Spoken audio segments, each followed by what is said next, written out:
اللہ کے حبیب نے فرمایا کہ میں اجر رسالت کچھ نہیں مانگتا سوائے اس کے کہ میری آل سے محبت کرو، مودت کرو۔ لیکن حضور صلی اللہ علیہ وآلہ وسلم کی رحلت کے بعد زمانہ بدل گیا، مدینہ بدل گیا، وہ مدینے والے لوگ بدل گئے۔ 15 رمضان 3 ہجری بمطابق 1 دسمبر 625 عیسوی اللہ پاک نے اپنے حبیب کو پہلا نواسہ عطا کر دیا، جس کو اللہ کے حبیب نے اپنی گود میں لے کے حسن کے نام سے نواز دیا، اور آج تک اس سبط رسول جنت کے جوانوں کے سردار کو حسن ابن علی کے نام سے یاد کیا جاتا ہے۔ تاریخ نے لکھا امام حسن علیہ السلام سے آپ صلی اللہ علیہ وآلہ وسلم بہت پیار کیا کرتے تھے، اپنے کندھوں پہ سوار کیا کرتے تھے۔ جب بھی امام حسن کی آنکھ کھلتی وہ فوراً اپنے نانا رسول اللہ کی گود میں آ کے بیٹھ جاتے۔ حضور پاک صلی اللہ علیہ وآلہ وسلم زمانے کو بتاتے تھے کہ یہ میرا نواسہ مجھ سے بہت پیار کرتا ہے اور میں اس سے۔ یاد رکھنا، جو اس حسن کو دوست رکھے گا اس نے مجھ محمد سے دوستی کر لی، اور جس نے مجھ محمد سے دوستی کر لی اس نے اللہ سے دوستی کر لی۔ آپ اکثر امام حسن کا چہرہ مبارک چوما کرتے تھے۔ امام حسن علیہ السلام کو حضور صلی اللہ علیہ وآلہ وسلم کی اتنی عادت ہو گئی کہ آپ رسول اللہ کے بغیر سویا نہیں کرتے تھے۔ حضور صلی اللہ علیہ وآلہ وسلم اپنے بازوؤں پہ یا اپنے سینے پہ امام حسن کو سلایا کرتے اور بہت پیار کیا کرتے۔ ابھی بچپنا گزر ہی رہا تھا کہ آپ کی عمر مبارک 7 سال 5 ماہ اور 16 دن کی ہو گئی۔ سن 11 ہجری آپ صلی اللہ علیہ وآلہ وسلم نے امام علی کی گود میں سر رکھ کے فرمایا، اے علی، میرے بعد میری امت تجھ پہ ستم ڈھائے گی، لیکن تم صبر کرنا۔ جہاں دنیا دار دنیا اختیار کر لے تو تم دین اختیار کیے رہنا۔ اور آپ صلی اللہ علیہ وآلہ وسلم دار الفنا سے دار البقا کی طرف کوچ کر گئے۔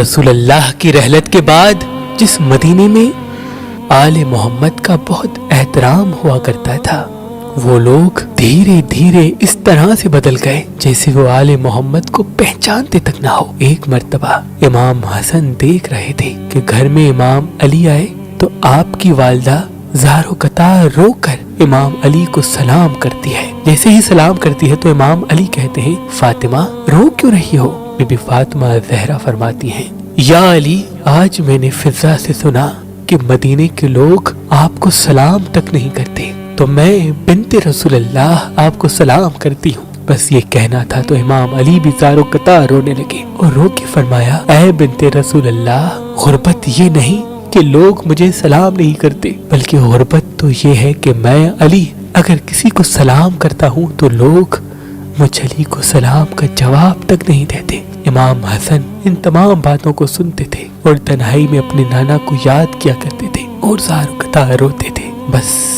بی بی فاطمہ زہرا کا گھر جلا، آپ کی والدہ کا پہلو شکستہ ہوا، آپ کا بھائی محسن شہید ہو گیا۔ آپ نے ان تمام مناظر کو دیکھا۔ جب آپ کی عمر مبارک 7 سال 8 ماہ 18 دن کی ہوئی تو 3 جمادی الثانی 11 ہجری کو آپ کی والدہ بنت رسول اللہ آپ کو چھوڑ کر آپ کے نانا رسول اللہ سے جا کے ملی۔ آپ کی والدہ اور آپ کے نانا کے غم نے آپ کو بہت اکیلا کر دیا، اور یوں دیکھتے دیکھتے آپ زمانہ بلوغیت تک آپ پہنچے۔ آپ کا انداز گفتگو اور آپ کا چہرہ مبارک ہو بہو رسول اللہ صلی اللہ علیہ وآلہ وسلم سے ملا کرتا تھا، اور آپ کی سخاوت کا یہ عالم تھا کہ خود بھوکے رہ کر غریب اور مساکین کا پیٹ بھرا کرتے تھے۔ امام علی علیہ السلام ان دنوں اکثر کر کے مدینے سے باہر رہتے تھے، اور جہاں جہاں پانی نہیں ہوتا تھا وہاں پہ پانی کے کنویں کھودا کرتے تھے تاکہ لوگ میٹھے پانی سے سیراب ہو سکیں۔ بالآخر جب عرب میں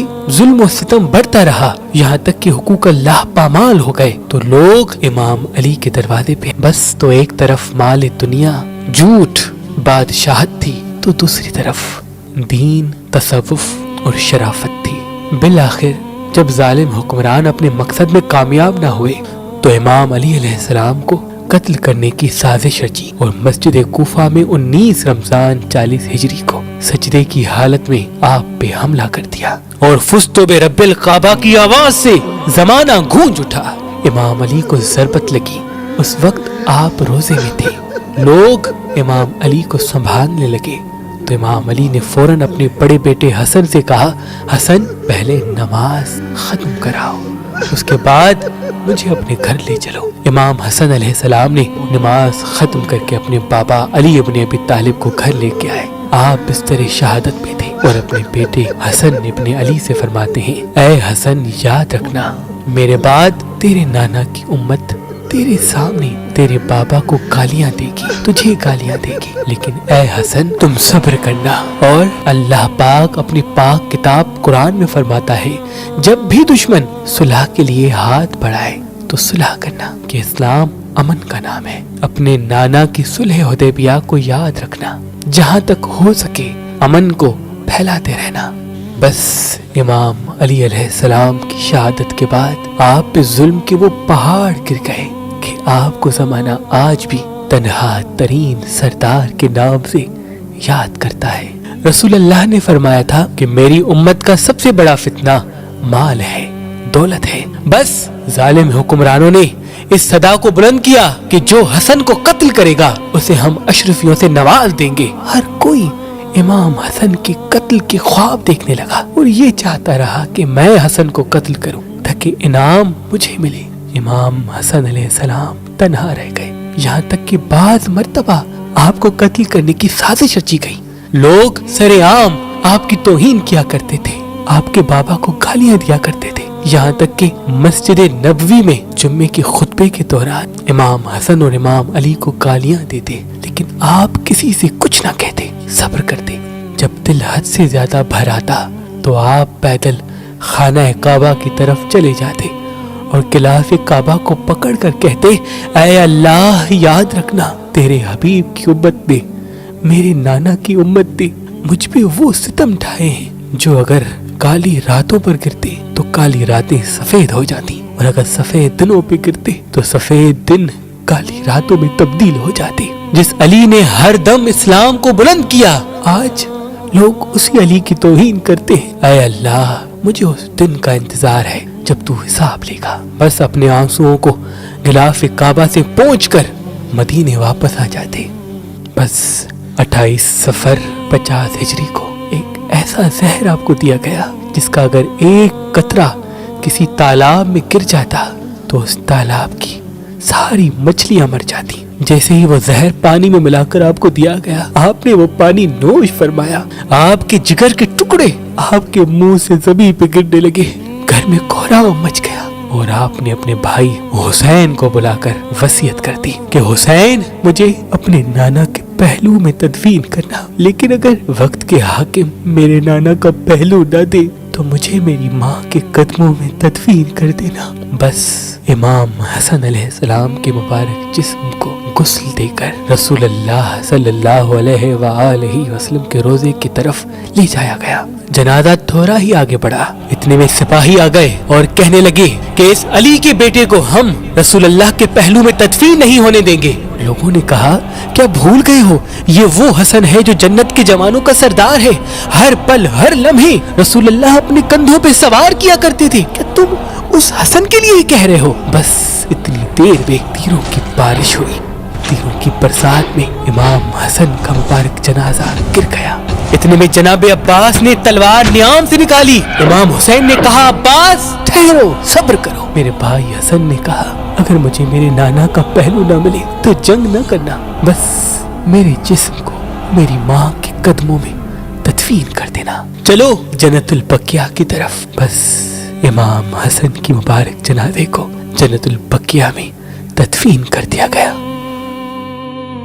یہ واقعہ 28 صفر 50 ہجری کو پیش آیا۔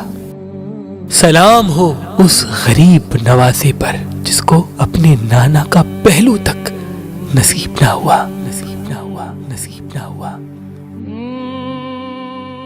اللہ پاک نے اس زمین پہ انسانوں کے لیے ہزاروں نعمتیں عطا کی، ان نعمتوں میں ایک نعمت نیلم پتھر ہے۔